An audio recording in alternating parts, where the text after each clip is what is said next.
नमस्कार दोस्तों, मेरा नाम है अंशुमन नायक और आप सभी का बहुत बहुत स्वागत है इंडियन डिफेंस न्यूज के डिफेंस टॉक्स सीरीज में, जहां पर हम रोज नए नए डिफेंस अपडेट्स के बारे में बात करते हैं। तो चलिए देर न करते हुए आज की वीडियो शुरू करते हैं।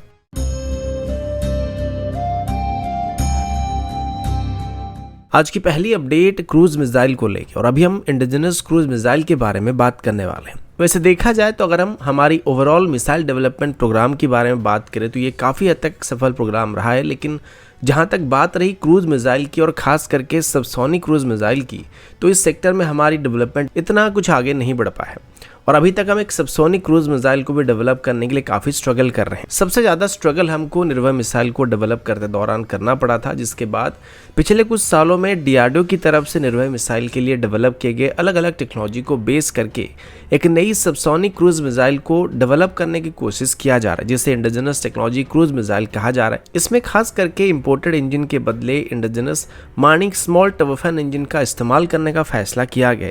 अभी डीआरडीओ की तरफ से बताया जा रहा है कि दरअसल ये जो इंडिजिनस टेक्नोलॉजी क्रूज मिसाइल है, ये कोई मिसाइल नहीं बल्कि एक टेक्नोलॉजी डेमोन्स्ट्रेटर होने वाला है, जिसे बेस करके long range land attack cruise missile यानी कि LRLSM को डेवलप किया जाने वाला है, जो कि इसका एक वेपनाइज्ड वेरिएंट होने वाला है। अभी डीआरडीओ की तरफ से बताया जा रहा है कि अभी LRLSM को अभी खास करके नेवी की तरफ से अपने सर्विस में शामिल करने की कोशिश किया जा रहा है, जिसको नेवी अपनी फ्रंटलाइन फोर्सेस में तैनात करना चाहता है और इस वजह से नेवी की तरफ से अभी डीआरडीओ को इसको डेवलप करने के लिए फुल सपोर्ट किया जा रहा है। अभी डीआरडीओ की अलग अलग लेबोरेटरी की तरफ से निर्भय मिसाइल को डेवलप करते दौरान पाए गए सभी इशूज को नजर में रखकर इसको बनाया जा रहा है और इसी साल के अंदर इसकी डेवलपमेंटल टेस्ट को भी करने की प्लानिंग की जा रही है। इसकी रेंज करीब 1000 किलोमीटर तक होने वाली है और हालांकि एक सबसोनिक क्रूज मिसाइल होने वाला है, लेकिन ये टर्मिनल फेज में सुपरसोनिक स्पीड में भी ट्रैवल करने वाला है, जो कि इसकी हिट करने के बाद इसकी इम्पैक्ट को बेहतर करने के साथ साथ इसकी इंटरसेप्शन की चांसेस को भी काफ़ी हद तक रिड्यूस करने वाला है। अगला update very short range air defence system की तरफ से। आप सभी को पता होगा कि आर्मी की तरफ से पिछले 2-3 सालों से very short range air defence system और man portable air defence system को खरीदने की कोशिश किया जा रहा है और अभी इसी महीने डिफेंस एक्विजिशन काउंसिल की तरफ से ऐसे ही सिस्टम को खरीदने के लिए अप्रूवल दिया गया था, जिसके बाद जल्दी से ऐसे सिस्टम को खरीदने की कोशिश किया जा रहा है।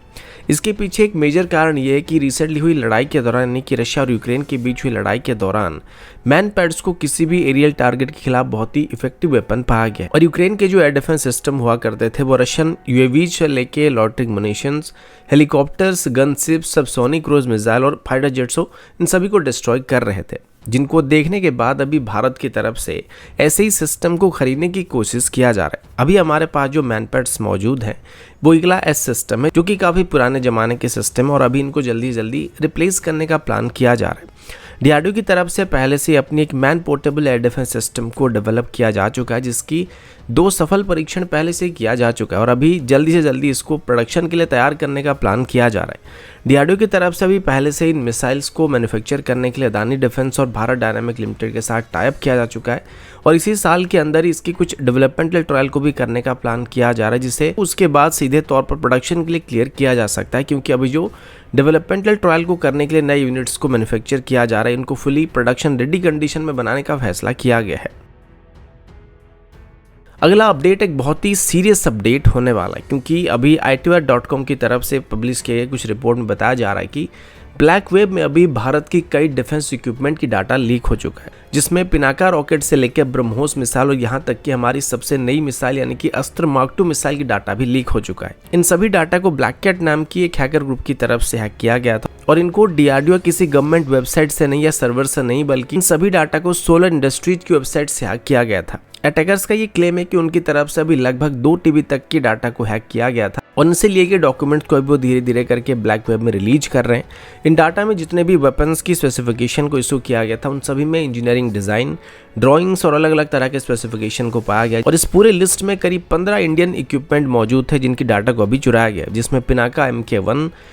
MK1 enhanced variant, guided Pinaka Akash missile का बूस्टर, अस्त्र मार्क 2 मिसाइल की प्रोपेलेंट, ब्रह्मोस की propellant, Konkurs Invar anti tank guided missile mark 2 जैसे एंटी टैंक गाइडेड मिसाइल की वॉरेट डाटा, वैभव विशाल अदरा जैसे माइंस और PGB 450 और GP 250 जैसे बॉम्ब्स की डाटा को भी लीक करने की बात की गई है। अभी तक इसको लेके किसी भी गवर्नमेंट इंस्टीट्यूशन की तरफ से, हमारी गवर्नमेंट की तरफ से या डिफेंस मिनिस्ट्री की तरफ से भी कोई ऑफिशियल नोटिफिकेशन इशू नहीं किया या फिर कोई प्रेस रिलीज को इशू नहीं किया गया। लेकिन अगर ये बात सच है तो ये भारत के लिए बहुत ही बड़ा सिक्योरिटी इशू होने वाला। और साथ ही अभी जितने भी प्राइवेट सेक्टर कंपनीज को भारत की टॉप सीक्रेट मिलिट्री वेपन्स को